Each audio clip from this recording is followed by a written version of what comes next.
Good evening. I'm glad to see you. So many happy, singing, smiling faces. It's a little chilly in here to me. I thought I'd put my prayer shawl on.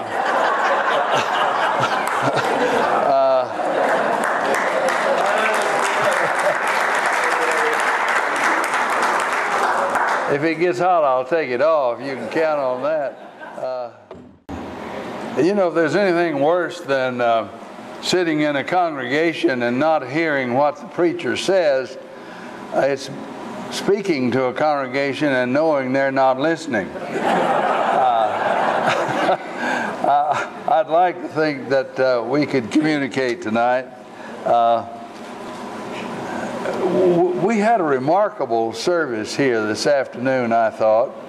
I don't think it was billed as a service, but it turned out to be that way. It started out, Tim challenged me, and I was a little miffed when he said, if you can stand up and sing, do so.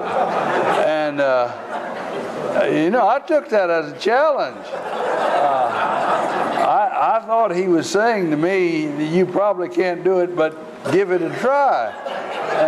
And I didn't know whether he was saying you can't stand up, which is kind of tough for me at times, or if he was saying you can't sing. And since I'm wearing hearing aids all the time now,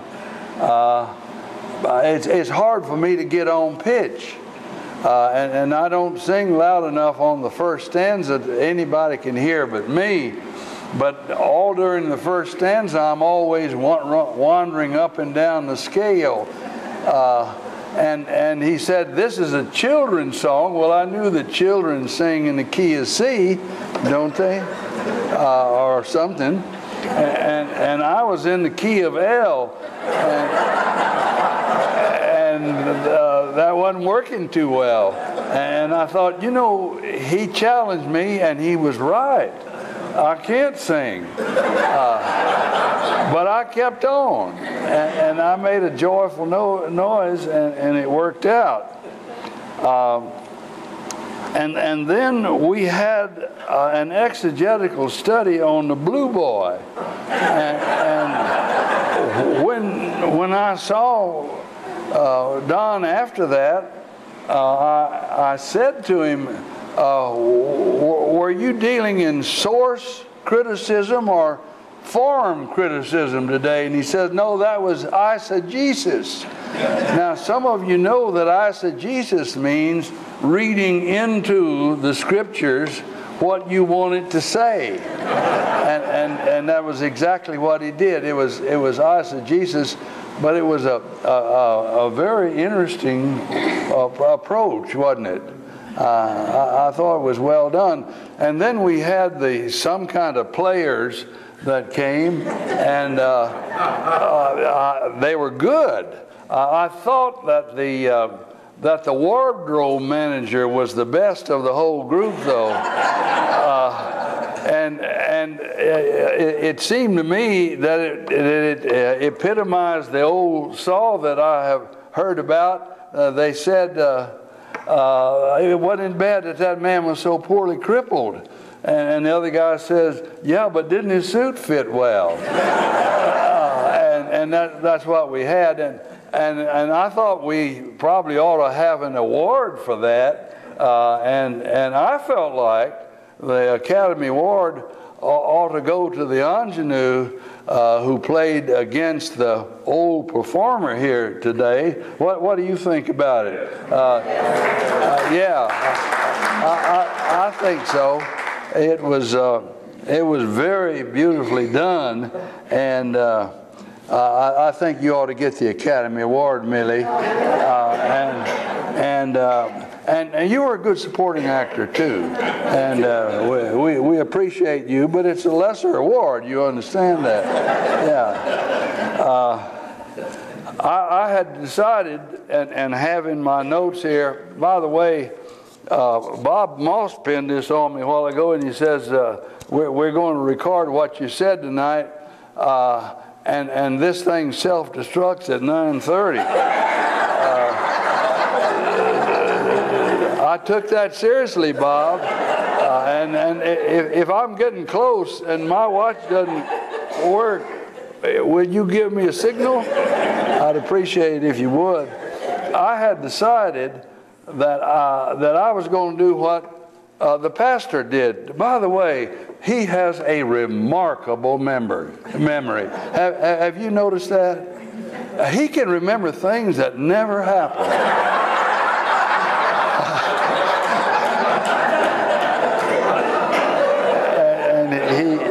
He's good at it. But anyway, I've got a whole half page of stuff here. I was going to ask you to raise your hand if you'd been here every time and who was here and all. And do you remember what I talked about 10 years ago?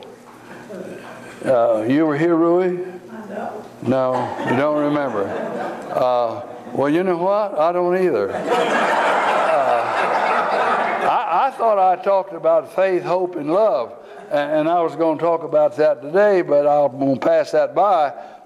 Thank you for reminding me. It would have been real embarrassing if I'd have gone through all the stuff that I had here, but that's what I'm going to do. But I've preached on faith, hope, and love in our pulpit through the years, and you've heard it, and I noticed that. I got the old manuscripts down and read them, and I noticed I had a notation where I preached that at First Baptist Church in San Marcos, and I suppose that every one of you were there, and you remember everything I said. And I said, that won't do. I talk to myself more than I used to. And I said, what are you going to do?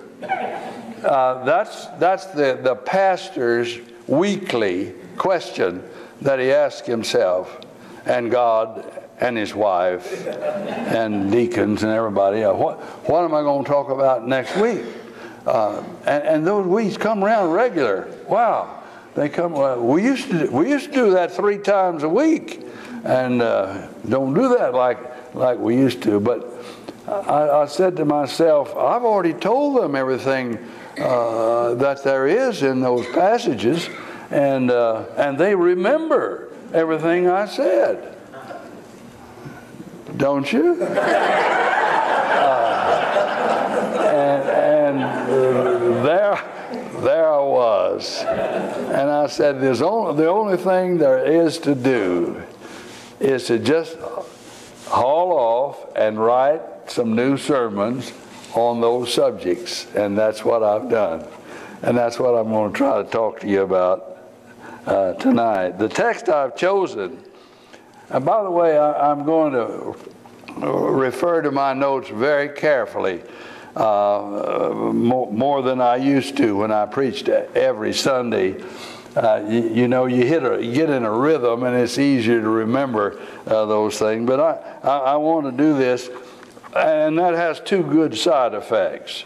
One of them is it keeps you on track, and bad things happen when you ad-lib. You got to be real careful about ad-libbing, because you wind up saying things that you didn't intend to say. And sometimes that's very embarrassing, and I will not go in detail about that. But the other thing is, it helps you to know when you're finished.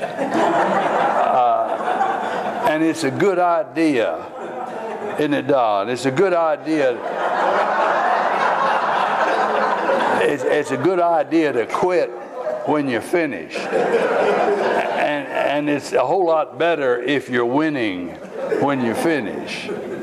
So that's what I'm going to try to do tonight. I don't know how those things came to mind all of a sudden, but they did.